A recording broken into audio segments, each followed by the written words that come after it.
नमस्कार, मैं हूं रविंद्र जैन और आप देखना शुरू कर चुके हैं सबकी खबर। मध्य प्रदेश में अब चुनावी दंगल पूरी तरह से तैयार है। सारे जो पहलवान हैं वो अपनी तैयारी से आ गए हैं। दोनों राजनीतिक दलों ने अपने अपने पहलवान उतार दिए हैं। अब चेहरे क्लियर हैं कि किस तरह से दोनों दलों के पहलवान मैदान में हैं। अब मध्य प्रदेश में चुनावी ऊँट किस करवट बैठ सकता है, इस संबंध में हम बात करने के लिए आए हैं वरिष्ठ पत्रकार रिजवान अहमद सिद्दीकी साहब के पास, और हम तमाम सारे अन्य मुद्दों पे भी उनसे चर्चा करेंगे। आपका बहुत बहुत स्वागत है रिजवान भाई।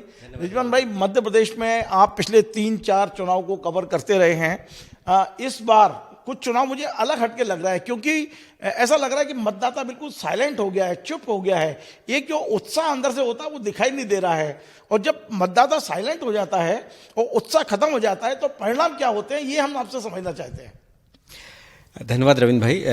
मतदाता कई जगह मुखर भी है, बहुत जगह साइलेंट भी है, और जाहिर है कि जब मतदाता बहुत कुछ नहीं कहता तो वो करता बहुत कुछ है, और वो करने के मूड में दिखता है। और बड़ा अजब है, पूरे मध्य प्रदेश के इस कोने से उस कोने तक हम जब लगातार संपर्क और संवाद करते हैं तो कुछ अलग ही मूड दिख रहा है। नहीं, अलग मूड का आशय क्या है? हम तो खुल के बात करते हैं, अपना चैनल छुपा के बात नहीं करता। क्या है, आपकी खुल के बात करने की आदत है और मेरी आंखों में इशारा हो गया भी बात करने की आदत है। चलिए आप संकेतों में बताइए। देखिए, कुछ ऐसा लगता है जैसे मध्य प्रदेश के चुनाव में कुछ कुदरती करिश्मा हो रहे। अगर हम साल 1.5 साल की बात करें, अचानक एक दिन हंगामा हुआ, कुछ लोगों ने गवर्नर हाउस तक पदयात्रा की और एक पूरे परिवार को जिंदा मार के दफन कर दिया गया। आदिवासी परिवार था, नेमावा में जी, परिवार को दफन कर दिया गया।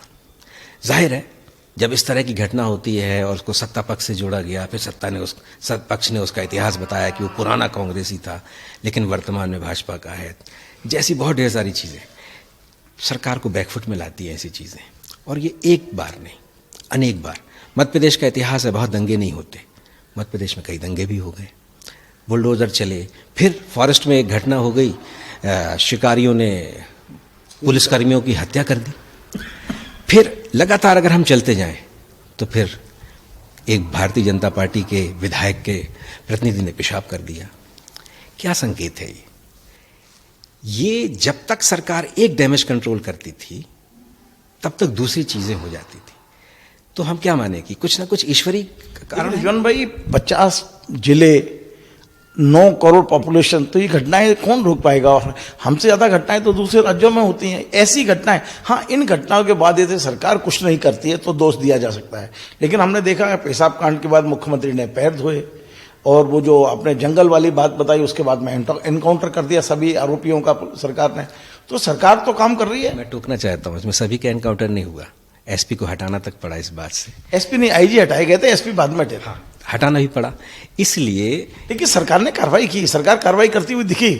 रविंद्र भाई, एक पत्रकार के नाते मैं और आप दोनों जानते हैं इस बात को कि फैसला ऑन द स्पॉट, ये जो इस तरह का डिसीजन है, इस तरह की जो कार्रवाइयाँ हैं, ये भी कभी लोकतंत्र के लिए बहुत अच्छी नहीं है। आप आतंकित करके सरकार नहीं चला सकते। सरकार का एक इकबाल होता है, सरकार के लिए एक बात बुलंद करना पड़ता है। लोग इस तरह की चीज़ों से करने से डरें, नैतिक रूप से उनमें इतना बल पैदा हो जाए, वो ऐसी चीज़ों से दूर हटें। सरकार इस तरह से नहीं कि आप किसी ने तत्कालिक आपने उसका घर गिरा दिया, फिर आप घर गिराते ये कह कर हैं कि अपराध किया है, लेकिन गिराते अतिक्रमण कह के करते हैं।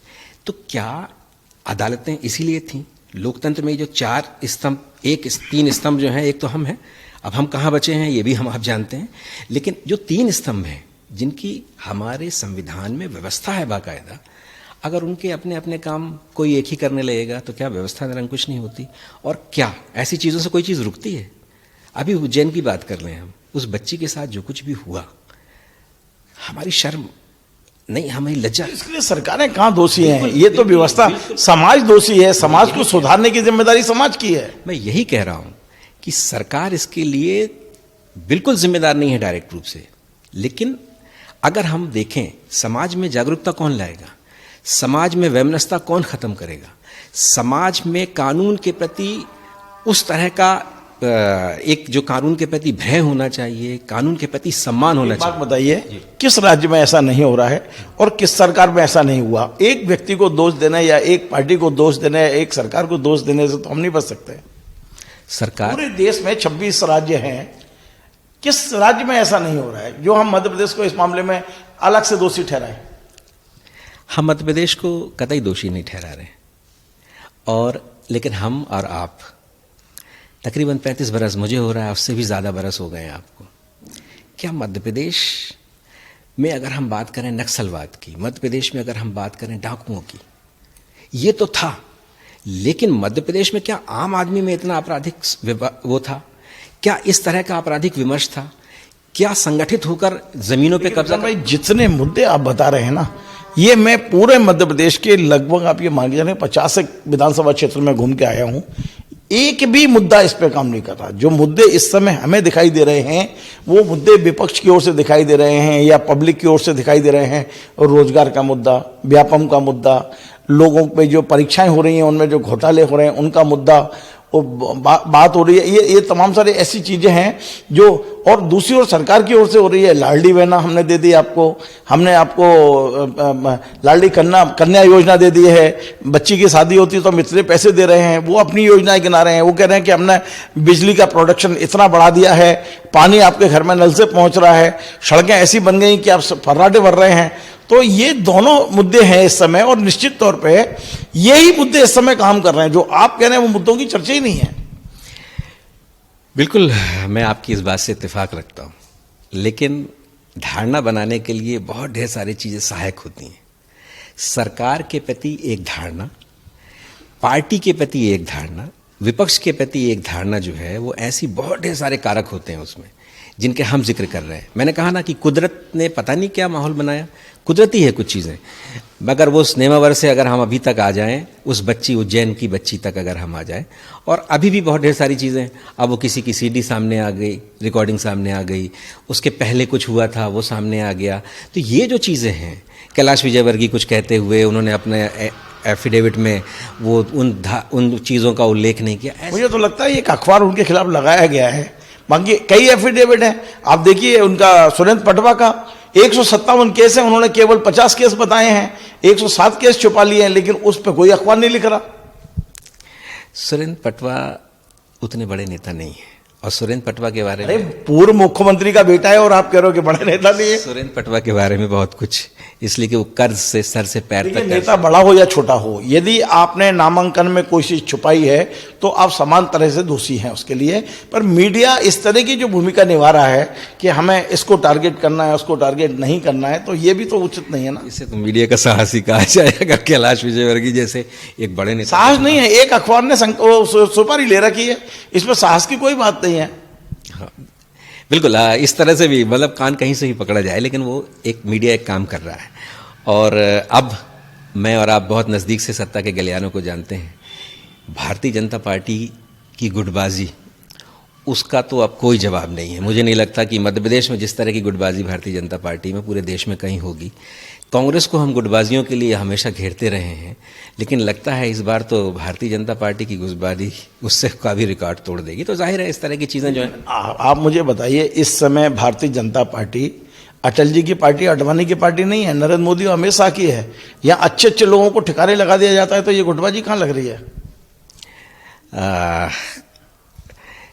ये तो कुशाभाऊ ठाकरे की, राजमाता सिंधिया की बनाई हुई चीज़ें, खासतौर से कुशाभाऊ ठाकरे की गढ़ी हुई का संगठन है मध्य प्रदेश में, और ये हमेशा आदर्श रहा है। और हम अगर संघ की प्रयोगशाला के तौर पर बात करें, उसकी सारी चीज़ों पर बात करें, या बीजेपी की भी बात करें, तो पूरे देश में आदर्श रहा है मध्य प्रदेश। लेकिन सत्ता की बहुत ढेर सारी विकृतियाँ होती हैं रवीन भाई। जब सत्ता होती है ना, पहले हम एक आदर्श होते हैं, हम एक चना और मुरमुरे बांधकर हम चीज़ों को करते हैं, और फिर हम जब बड़ी बड़ी लग्जरी गाड़ियों में, एसयूवी, और एक की गाड़ी दूसरे से भी बड़ी, जब हम इस तरह की चीज़ों में आए, ऐसा होड़ होती है। जब हम 5 स्टार फैसिलिटीज़ की तरफ बढ़ते हैं तो विकृतियाँ आती हैं, और ये जो चाह है इसका कोई अंत नहीं है। और जब इस तरह की चाह पैदा होती है तो मेरी कमीज उससे उजली होनी चाहिए। ये एक मानवीय प्रवृत्ति है। भाई मैं आपको वापस लाता हूं और बड़े महत्वपूर्ण मुद्दे से आपसे बात करता हूं। शिवराज सिंह जी चौहान ने इस पूरे चुनाव में आधी आबादी को टारगेट किया है, महिलाओं को। मैं प्रतिदिन उनके हर चीज को बहुत गौर से वॉच कर रहा हूं। लाडली बहनों का के प्रति उनका जो लगाव है, जो बच्चियों के प्रति लगाव है, जो 18 साल से ऊपर की बच्चियां जो इस बार वोट देने वाली हैं, किसी के घर जा रहे हैं, किसी की स्कूटी की बात कर रहे हैं, किसी को गले लगा रहे हैं, किसी को खाना खिला रहे हैं, खा रहे हैं, तो ये इसका पूरे उस पर लाडली बहना, लाडली लक्ष्मी, इनका इस चुनाव में वास्तव में कितना फायदा भारतीय जनता पार्टी को मिलेगा आपके अनुसार? आपको क्या लगता है? और आप एक बड़ी समाज को बिलोंग करते हैं, आपकी उस समाज के अंदर भी महिलाएं हैं, तो ये फीडबैक क्या है आपका? फीडबैक, व्यक्तिगत फीडबैक क्या है कि जो आधी आबादी है, और खासकर ये भी दावा किया जा रहा है कि मुस्लिम महिलाएं बड़ी तादाद में शिवराज जी को भैया बना रही हैं, राखी बांध रही हैं? रविंद्र भाई, शिवराज जी का लगाव और लगाव के साथ दिखाव दोनों बहुत ज़बरदस्त है। वो जितना लगाव रखते हैं उससे ज़्यादा कहीं दिखाव भी है। मतलब शिवराज जी चीज़ों को बहुत, शिवराज जी को मामा किसी ने नहीं कहा था पब्लिक में से, मैं तो साक्षी हूँ इन चीज़ों का। ये 2008 के चुनाव 2000 उन्हें अच्छा लगा होगा ये रिश्ता बनाना लोगों से, हम स्वयंभू कहें या इस तरह कोई शब्द इस्तेमाल करें, इससे बेहतर है कि उन्हें लगा होगा। मैं 2008 के चुनाव के पहले की बात करता हूँ आपसे कि शिवराज जी ऐसा लग रहा था जैसे ये सरकार पता नहीं अब रिपीट होगी कि नहीं होगी 2008 की विधानसभा। आपने कहा मैंने बहुत चुनाव देखे हैं, चुनाव तो हम बहुत बरसों से देख रहे हैं, लेकिन टीवी की अगर दुनिया में, इसलिए कि टीवी की दुनिया में देखने का एक बड़ा अलग तरह का वो होता है। इसलिए कि टीवी में जब आप होते हैं, मैं उस समय सहारा समय में हुआ करता था, टीवी में जब आप होते हैं तो आपको बाकायदा मौके पर उपस्थित होना होता है। टीवी की रिपोर्टिंग घर बैठकर नहीं हो सकती। 100 के आसपास मैंने सभाएं कवर की होंगी शिवराज जी की, तकरीबन 1.5 साल में।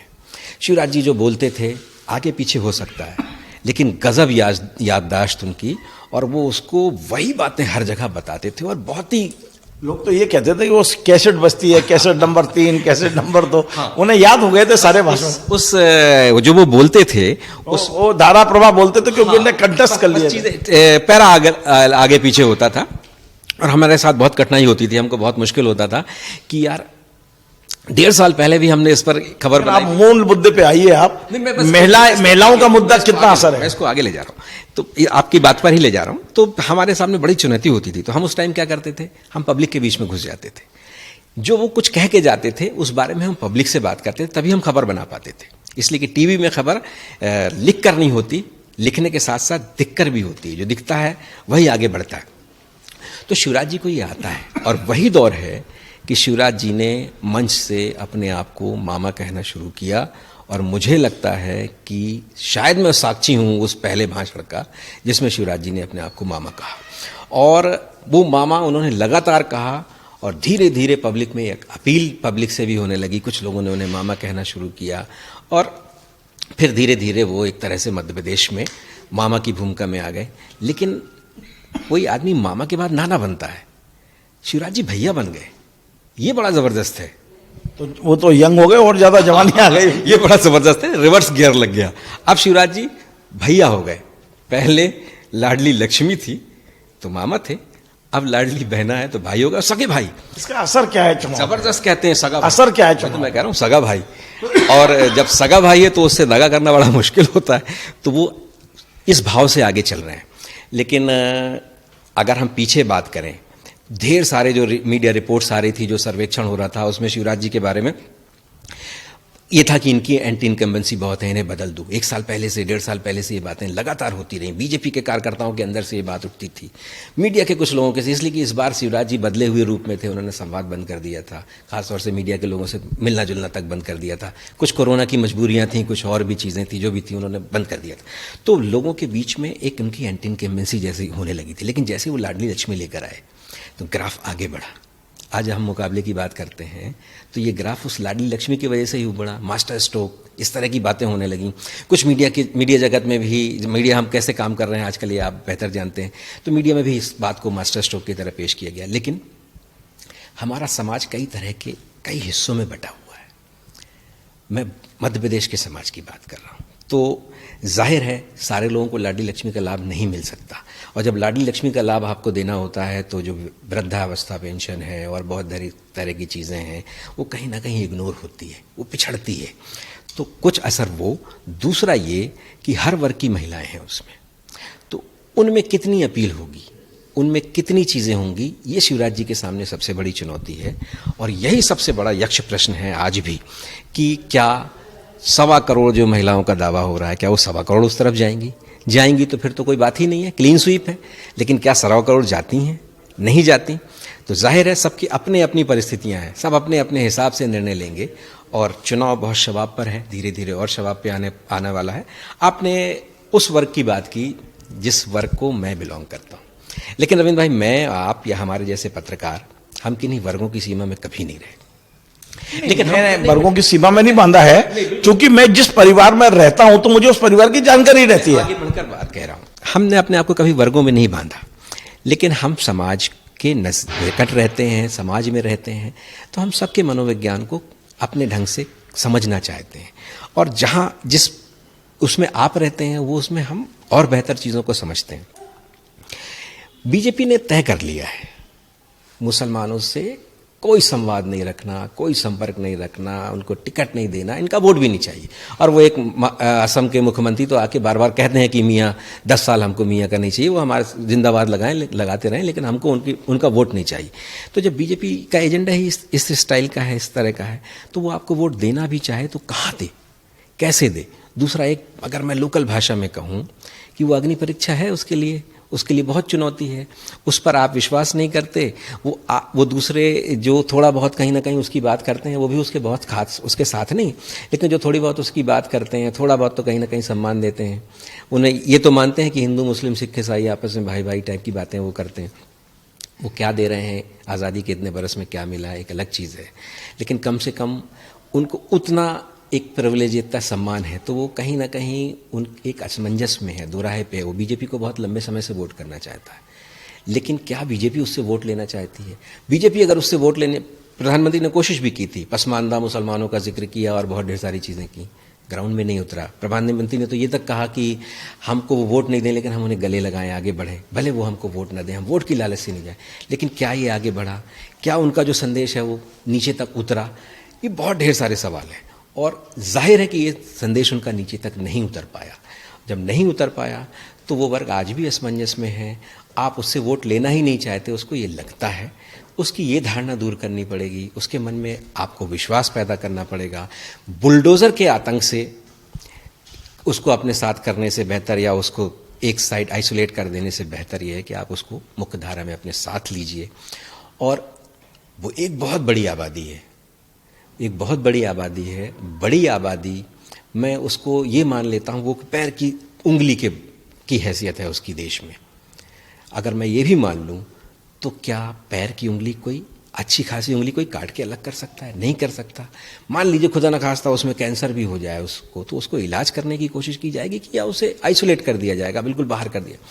तो ये एक उसके मन में एक बहुत कई तरह का ऊहापोह है, और उसके पास ऐसा कोई भी रास्ता नहीं है जो उसे बीजेपी की तरफ ले जाता हो। एक असमंजस है, लेकिन फिर भी कुछ लोग हैं जो आगे बढ़कर आज भी कोशिश करते हैं कि एक सेतु बने। चलिए, एक आखिरी सवाल और बड़ा महत्वपूर्ण सवाल है, वो ये है कि कल यानी 7 तारीख से ओपिनियन पोल पर बैन लग जाएगा, और ये तब तक लगा रहेगा जब तक ये पूरे सभी मतदान नहीं हो जाएंगे। तो कल जो निकल गया, एबीपी न्यूज का हमने एक सर्वे पढ़ा है, और जिसमें एबीपी न्यूज, जिसको हम ये चैनल मानते हैं कि ये कहीं ना कहीं गोदी मीडिया का चैनल है, और एबीपी न्यूज जो सी वोटर ने जो सर्वे दिया है, जिसमें 99 से 107 बीजेपी और 118 से 130 कांग्रेस और अन्य 0 से 2, कितना इत्तेफाक रखते हैं इससे? मीडिया बड़ा संभल कर करता है आज के इस युग में, खासतौर से मोदी युग में तो मीडिया बहुत संभलता है, बहुत सावधान होकर काम करता है, इसलिए कि ये दौर प्रतिशोध का दौर है। इसमें मीडिया को बड़ा सोच समझ कर करना होता है। अगर मीडिया ने ऐसा किया है तो जाहिर है इसके बहुत से मायने हैं, और अगर ऐसा ही है तो ये भारतीय जनता पार्टी के लिए गंभीर चिंता की बात है। और अगर फील्ड की, हम ग्राउंड की बात करें, तो संकेत बहुत हद तक इसी तरह से आ रहे हैं कि कहीं ना कहीं हमारे साथी जो कांटे की टक्कर कह रहे हैं उसमें कहीं ना कहीं कांग्रेस का थोड़ा सा एज है। और अगर आचार संहिता लगने के बाद अब चुनाव अब जब इतने शबाब पर है, इस समय अगर ऐसा है तो जब पूरी सरकार साथ में थी, अब पूरी सरकार नहीं है। जाहिर है बहुत लोग अभी भी चीज़ें होती हैं, इसलिए कि हमने ये नज़ीर पेश की है कि अगर जो कलेक्टर चुनाव आयोग के द्वारा हटा दिया जाता है, अगर सरकार बन जाती है तो उसको बहुत नवाजा जाता है। हम ये किसी भी निर्वाचन, किसी भी राज्य में, किसी भी लोकतंत्र में अच्छा कतई नहीं माना जा सकता। लेकिन जाहिर है कि जब इस तरह की परिस्थितियाँ हैं तो ऐसे में भी अगर 30% भी मशीनरी सही ढंग से काम करेगी तो जाहिर है सत्ता पक्ष के लिए एक बहुत चुनौती है, चैलेंज है। शिवराज जी ने अभी तक लगातार वो कह रहे थे कि मैं मुख्यमंत्री बनूंगा, ऐसा करूंगा, लेकिन अभी वो एक दिन पहले उन्होंने कहा कि वो मुख्यमंत्री बनने की दौड़ से वो एक तरह से अपने आप को बाहर से करते नजर आए। जबकि केंद्र ने तो उनको पहले ही बाहर करते हैं, लेकिन वो तो लगातार शिवराज जी में ये तो स्प्रिट है। कहा नहीं जाऊंगा मध्य प्रदेश से, केंद्र चाहता था कि वो आ जाए, नहीं जाऊंगा, नहीं गए। अभी भी वो कह रहे हैं मैं ये करूंगा। वो ये जीवटता तो है उनमें। तो जाहिर है कि शिवराज, एक तरफ शिवराज सिंह चौहान और एक तरफ भारतीय जनता पार्टी के केंद्रीय नेतृत्व जिसका आप जिक्र कर रहे थे, उनकी तरफ से वो लगाए गए 7 लोग, वो एक साथ कभी कभी दिखते हैं और ज़्यादातर एक साथ नहीं दिखते, जिसका उल्लेख आप भी अभी थोड़ी देर पहले कर रहे थे। तो ये एक चुनौती है, एकजुट दिखें। वहाँ कुर्ता फाड़ प्रतियोगिता चल रही है तो यहाँ अखबार निकाल, सीडी जारी कर टाइप की जो चीज़ें हैं, अब ये सीडी किसने जारी कर दी, कैसे कर दी। और कांग्रेस तो कहती है, अभी के मिश्रा को आज मैं सुन रहा था, वो तो कह रहे थे कि उनके पास और भी ऐसी बहुत सी हैं।